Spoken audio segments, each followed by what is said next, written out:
mo fàyè mi fún Jésù alágbára. Mo fàyè mi fún Jésù. Ìwọ ńkọ́? Mo fàyè mi fún Jésù. Káyé mi bá lè dára o. Babaláwo kò lè gbà nílà o. Ádámù ṣe kò lè wo nísàn o. Ìyá ajá kò lè gbà nílà o. Àfi Jésù nìkan o. Gbogbo ayé ẹ gbọ́. Mo fàyè mi fún Jésù alágbára gíga. Mo fàyè mi fún Jésù alágbára gíga. Mo fàyè mi fún Jésù. Káyé mi bá lè dára.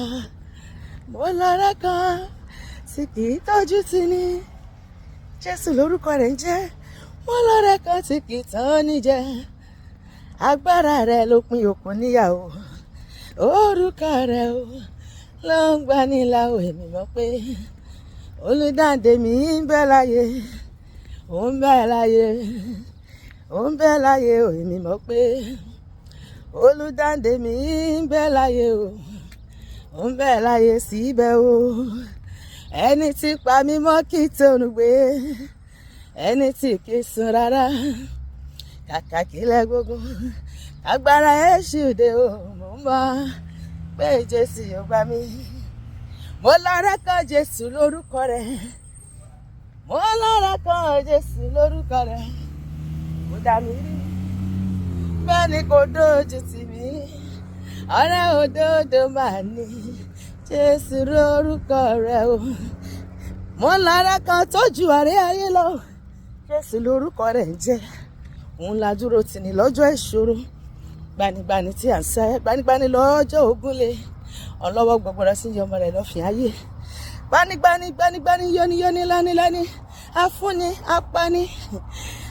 Mọ̀nàmọ́ná ò tí ṣojú ọ̀run màrúmàrú. Mo lára kan Jésù lórúkọ rẹ̀ o. Mo dá mi rí.